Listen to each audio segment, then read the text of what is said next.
बोलिए गंगा मैया की जय।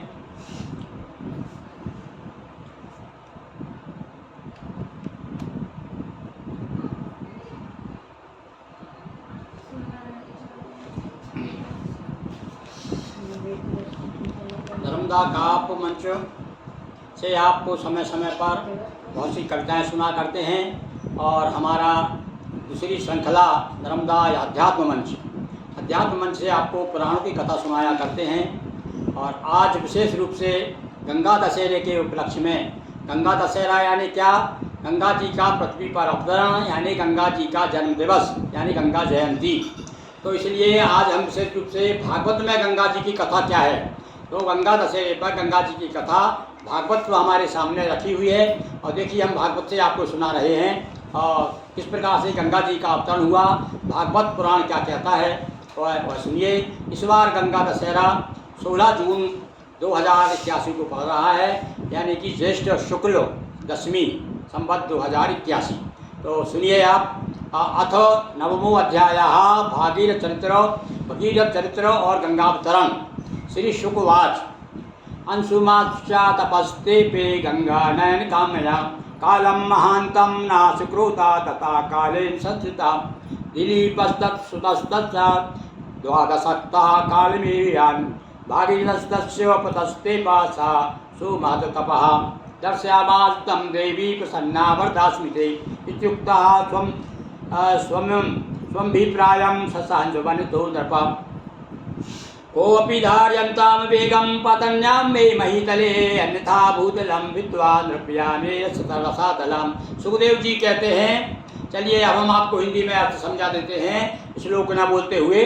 श्री सुखदेव जी कहते हैं, परीक्षित, अंशुमान ने गंगा जी को लाने की कामना से बहुत वर्षों तक घोर तपस्या की, परंतु उन्हें सफलता नहीं मिली। समय आने पर उनकी मृत्यु हो गई। अंशुमान के पुत्र दिलीप ने भी वैसे ही तपस्या की, परंतु वे भी असफल ही रहे।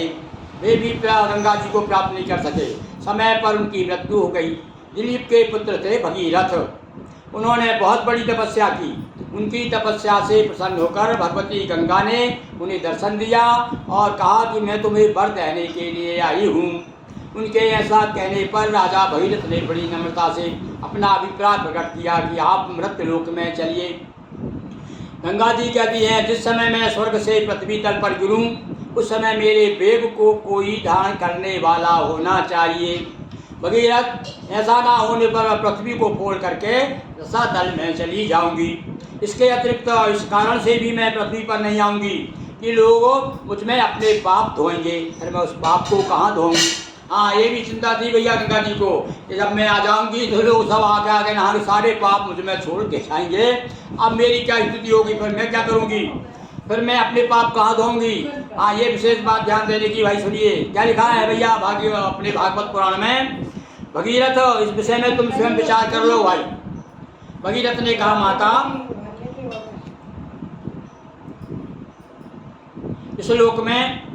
इस लोक पर लोग धन संपत्ति स्त्री पुत्र की कामना का संन्यास कर दिया है। जिन्होंने, सुनिए क्या कहते हैं, भगीरथ ने क्या बताया गंगा जी को, जिन्होंने लोक पर लोग धन संपत्ति स्त्री पुत्र की कामना का त्याग कर दिया है, जो संसार से वैराग्यवान हो गए हैं, अपने आप में शांत है, जो ब्रह्मनिष्ठ लोगों को पवित्र करने वाले परोपकारी सज्जन हैं, यानी ऐसे संत पुरुष हैं, महापुरुष हैं, वे अपने अंग स्पर्श से तुम्हारे पापों को नष्ट कर देंगे। हाँ भैया, गंगा जी में स्नान करने का विशेष क्या फल है कि गंगा जी जब पाप बढ़ जाते हैं तो फिर बड़े संत महात्मा लोग आकर के उसमें स्नान करते हैं, तो उनके स्पर्श से, उनके पुण्य के फल से उनके पाप, गंगा जी के भी पाप नष्ट हो जाते हैं। हमारा तो भैया नर्मदा स्कंद पुराण में तो एक कथा यह भी आती है कि गंगा जी स्वयं जो है गंगा सप्तमी को नर्मदा जी से मिलने आती है, स्नान करती है और अपने पापों को धोती है। क्योंकि यहाँ क्या है, बड़े बड़े तपस्वी हैं, मरणम जाह्नवी तटे और नर्मदा तटे तपः कुर्यात्। बड़े बड़े तपस्वी लोग तपस्या करते हैं, तो उनके तपस्या के फल से, उनके पुण्य के प्रभाव से गंगा जी के पाप दूर हो जाते हैं। क्योंकि उनके हृदय में अधरूप अघासुर को मारने वाले भगवान सर्वदा निवास करते हैं। संतों के हृदय में भगवान का निवास है, और सत्य लोग जब तुमको तुम्हारा स्पर्श करेंगे, तुम में स्नान करेंगे, तो तुम पाप मुक्त हो जाओगी। समस्त प्राणियों के आत्मा रुद्रदेव तुम्हारा वेग धारण कर लेंगे। और भगीरथ ने बताया, भैया आप चिंता मत कीजिए, भगवान शिव जो है रुद्र हैं, वो तुम्हारे वेग को धारण कर सकते हैं। क्योंकि जैसे साड़ी सूत में वो, तब देखिए भगवान शिव के बारे में ध्यान दीजिए आप, शिव जी के बारे में, रुद्र के बारे में क्या कहा भागवत पुराण में। जैसे साड़ी सूतों में ओतप्रोत है, वैसे ही सारा विश्व भगवान रुद्र में ही ओतप्रोत है।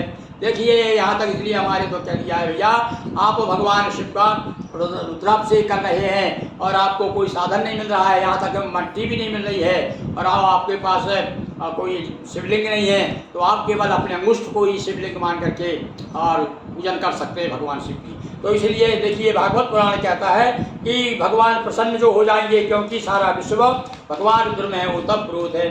और हे परीक्षित, सुखदेव जी कहते हैं, गंगा जी इस प्रकार कहकर राजा भगीरथ ने तपस्या के द्वारा भगवान शंकर को प्रसन्न किया।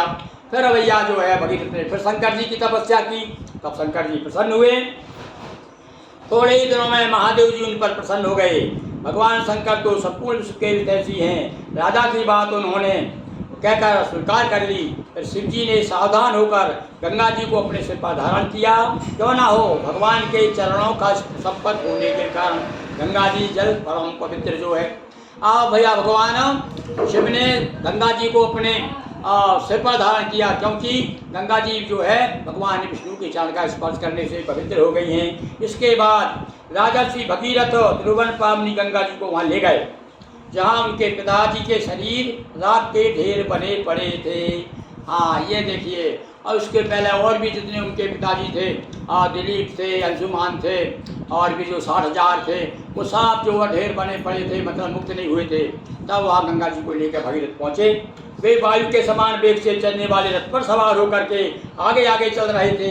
पीछे पीछे मार्ग में पड़ने वाले देशों को पवित्र करने हुई गंगा जी दौड़ रही थी। भगीरथ आगे जा रहे थे और पीछे पीछे गंगा जी। इस प्रकार गंगा सागर संगम पर पहुंचकर उन्होंने सागर के जले हुए पुत्रों को अपने जल में डुबा दिया। तो भैया इस प्रकार से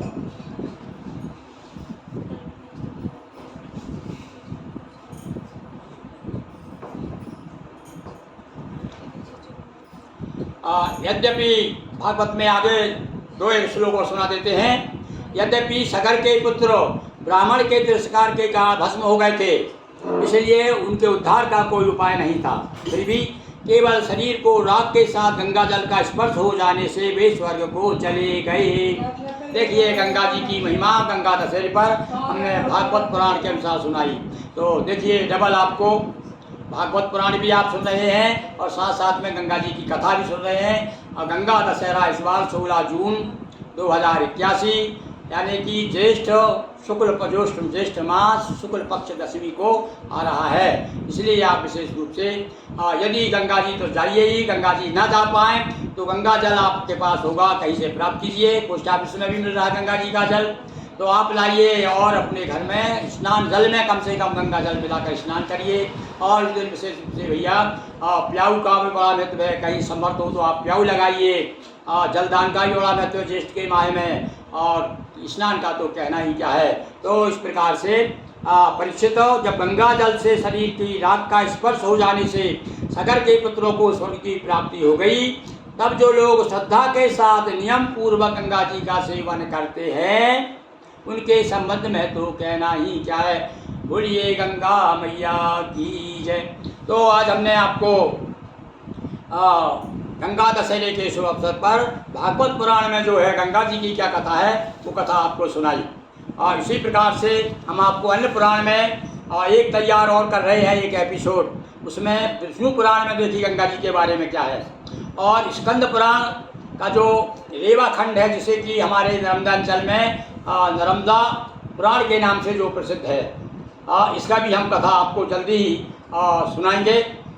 जब तक के लिए बहुत बहुत आपको धन्यवाद। और यदि आपको कथा अच्छी लगी हो तो निश्चित रूप से आप सब्सक्राइब करें, फॉलो करें और शेयर करें, और अपनी टिप्पणी गंगा मैया की जय लिखें, तो निश्चित रूप से गंगा मैया की कृपा आपको प्राप्त होगी। बहुत बहुत धन्यवाद, साधुवाद।